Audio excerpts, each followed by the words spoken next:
اب میں آپ کو ذرا اس جو انسانوں میں سے انسان دشمنی کا جن کا سب سے بڑا رول ہے، میں ان کی 2000 سالہ تاریخ کا آپ کے سامنے نقشہ رکھنا چاہتا ہوں۔ ان 1400 سال کا تو میں نے صرف 4 آپ کو پوائنٹس بتائے۔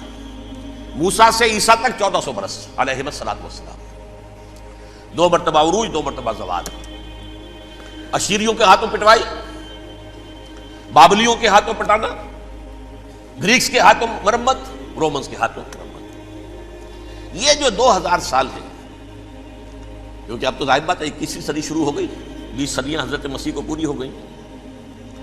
پہلی بات نوٹ کیجئے، حضرت مسیح کی پیدائش ہے سن 1 قبل مسیح۔ یہ نقطہ آپ نے کبھی سنا ہے یا نہیں؟ جب ملینیم کا سلسلہ شروع ہوا تھا پچھلے سال، تو میں نے بیان کر دیا تھا کہ ایک عجیب حساب کے اندر انہوں نے غلطی کی ہوئی ہے۔ حضرت مسیح کی پیدائش ہوئی 25 دسمبر کو، سن انہوں نے شروع کر دیا، اس کے بعد جنوری آئی تو پہلا سال شروع ہو گیا۔ اگر جنوری سے پہلا سال شروع ہوا تو یہ 6 دن جو ہے تو اس کے پچھلے سال میں تھے، لہذا کہا جائے گا کہ Jesus Christ was born 1 year before Christ BC۔ تو 1 قبل مسیح میں حضرت مسیح کی پیدائش ہوئی۔ یہ آخری اسرائیلی نبی اور رسول۔ یہودی علماء کی مخالفت، دشمنی، سولی پر چڑھوا دینا میں بیان کر چکا ہوں۔ سن 33 عیسوی میں، جبکہ حضرت مسیح کی عمر 33 برس تھی، اللہ تعالیٰ نے انہیں زندہ آسمان پر اٹھا لیا، لیکن یہودیوں نے اپنے خیال کے مطابق انہیں سولی پر چڑھوا دیا، ان کی موت واقع ہو گئی۔ اگرچہ اس کے بعد یہ اختلاف ہے ان میں، یہودی کہتے ہیں وہ سولی پر چڑھ گیا، ختم ہوا، مر گیا۔ عیسائی کہتے ہیں نہیں، انتقال ہوا ہے مسیح کا صلیب پر، لیکن پھر وہ دوبارہ زندہ ہو گئے ہیں۔ ان کی لاش ایک غار میں رکھ دی گئی تھی، وہاں ریزریکشن ہو گیا، ان کا باعث بعد الموت وہی ہو گیا، اور پھر انہیں اللہ نے زندہ آسمان پر اٹھا دیا۔ تو ہمارے اور عیسائیوں کے درمیان نوٹ کر لیجئے، یہ چیز مشترک ہے کہ حضرت مسیح آسمان پر زندہ اٹھائے گئے۔ فرق کیا ہے؟ وہ سمجھتے ہیں کہ سولی دیے گئے، سولی پر مرے، پھر زندہ ہوئے، پھر گئے۔ ہم سمجھتے ہیں کہ نہیں، وما صلبوہ وما قتلوہ، انہوں نے نہ صلیب دے سکے انہیں اور نہ انہیں قتل کر سکے، بل رفعہ اللہ الیہ، اللہ نے اٹھا لیا۔ پھر ہمارا اور یہ اس کا عیسائیوں کا ایک اور اتفاق ہے، سیکنڈ کمنگ آف جیسس، حضرت مسیح دوبارہ آئیں گے۔ یہ عیسائیوں کا بھی عقیدہ ہے اور ہمارا بھی۔ بہرحال تو جیسا کہ میں نے عرض کیا کہ اس وقت یہ عذاب استیصال، عذاب اکبر کے مستحق ہو چکے تھے، لیکن اللہ نے ان کی مدت دراز کی ہے۔ لیکن ان پر دنیاوی عذاب کا ایک کوڑا جو ہے اللہ تعالیٰ کی طرف سے اسی وقت برسا۔ دنیاوی عذاب دنیا میں رہتے ہوئے ختم نہیں کیا گیا۔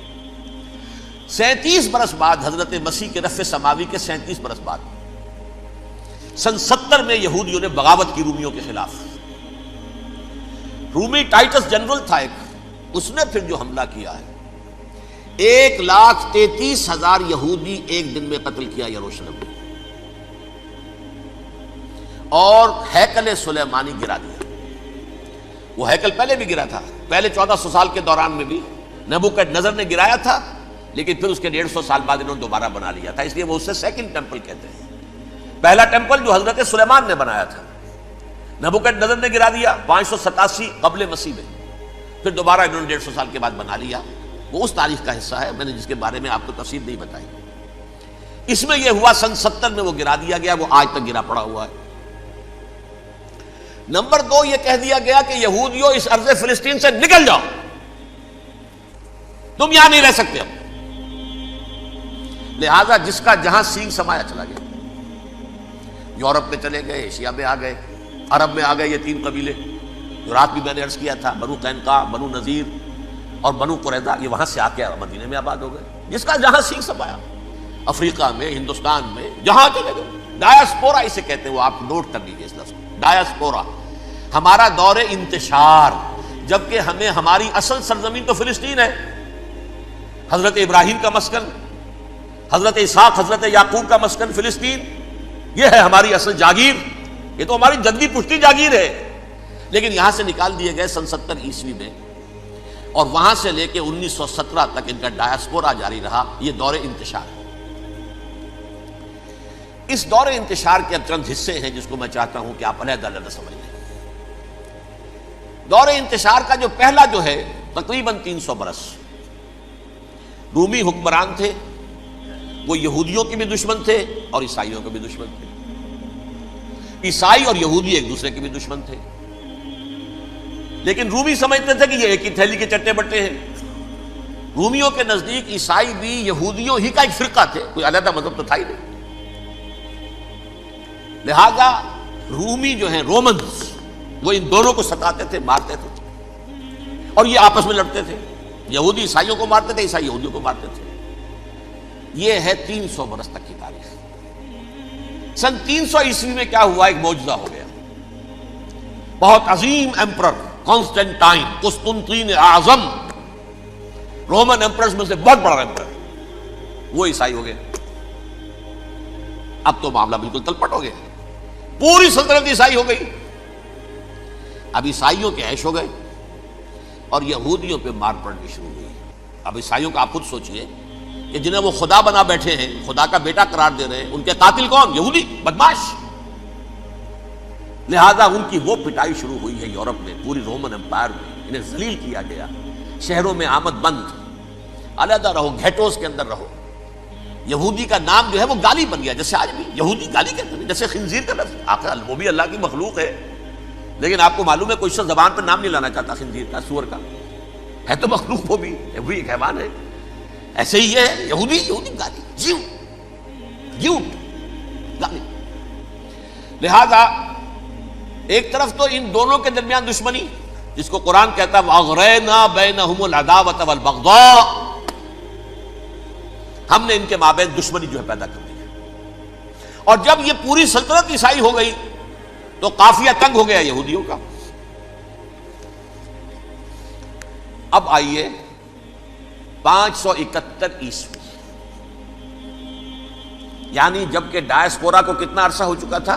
500 برس۔ سن 70 سے شروع ہوا نا ڈائسپورا، جب ٹائٹس نے گرایا ہے ہیکل کو اور نکال باہر کیا انہیں فلسطین سے، بھاگ جاؤ، یہاں ایک یہودی بھی نہیں رہے گا، فلسطین سے نکال دیے گئے۔ اس کے پورے 500 برس بعد سن 571 عیسوی میں حضور کی پیدائش ہوئی، ولادت باسعادت محمد رسول اللہ صلی اللہ علیہ وسلم۔ 610 میں آپ پر وحی کا آغاز ہوا، لیکن حضور کے ساتھ ان کا معاملہ کیا رہا؟ اول تو جبکہ حضور ابھی مکے ہی میں تھے، یہودیوں نے ریشہ دوانیاں شروع کر دی حضور کے خلاف۔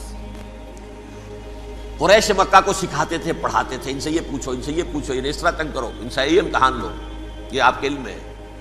سورہ بنی اسرائیل میں، سورہ کہف میں وہ سوالات، جو امتحانی سوالات آئے تھے، ذوالقرنین کون تھا، اصحاب کہف کون تھے، تم رسول بنے پھرتے ہو تو بتاؤ، اور یہ روح کی حقیقت کیا بتاؤ۔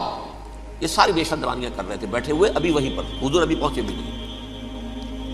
ہجرت فرما کر حضور تشریف لے آئے تو حضور نے، جسے ماسٹر سٹروک کہا جائے گا، یعنی اسٹیٹس مین شپ کا ماسٹر سٹروک، آپ نے مدینے میں آتے یہودیوں کے ساتھ پیکٹ کر دیا، جوائنٹ ڈیفنس پیکٹ آف مدینہ، کہ اگر مکے والے ہم پر حملہ کریں گے تو ہم مل جل کر ایک قوم کی حیثیت سے مقابلہ کریں گے۔ یہ میثاق مدینہ کہلاتا ہے، جس کے بہت غلط معنی پہنائے جا رہے ہیں آج کل۔ بہرحال میں موضوع میرا چونکہ یہ نہیں، میں ادھر نہیں جاؤں گا، لیکن ہوا کیا؟ ہر مرتبہ یہ خیانت کے مرتکب ہوئے، ان نے جو عہد کیے تھے ان سے پھرے، اندر ہی اندر سازش، ریشہ دوانی، حضور کی بدترین دشمنی۔ سورہ نساء کی آیت نمبر 12 میں 14 میں 13 میں فرمایا ہے لا تزال تطلع علی خائنۃ منہم، اے نبی ہمیشہ آپ کے علم میں ان کی طرف سے خیانتیں، بدیانتیاں آتی رہیں گی، اور بار بار وہ مسلسل جنگ کی آگ بھڑکاتے تھے، قریش کو دعوت دیتے، آؤ آؤ آؤ ہم اندر سے بغاوت کر دیں گے، تم آؤ تو صحیح، ختم کریں محمد کو اور اہل ایمان کو صلی اللہ علیہ وسلم رضی اللہ تعالیٰ عنہ اجمعین۔ لیکن پھر جب وہ آتے تھے تو یہ دبک جاتے تھے، ان میں ہمت نہیں تھی، میدان کے مرد نہیں رہے تھے۔ یہ سورہ حشر میں ان کا نقشہ کھینچا گیا ہے، کھلے میدان میں مقابلے کی اس کے اندر صلاحیت ہی نہیں، یہ تو فصیلوں کے پیچھے سے، جیسے عورتیں کہیں دیہات میں لڑائی ہوتی ہے تو مرد جو ہے گلیوں میں لڑتے ہیں، عورتیں اوپر سے پتھر پھینکتی ہیں، بس وہ کام یہ کر سکتے تھے، من ورائے جدر، فصیلوں کے پیچھے سے، جنگ میں میدان میں نہیں آ سکتے۔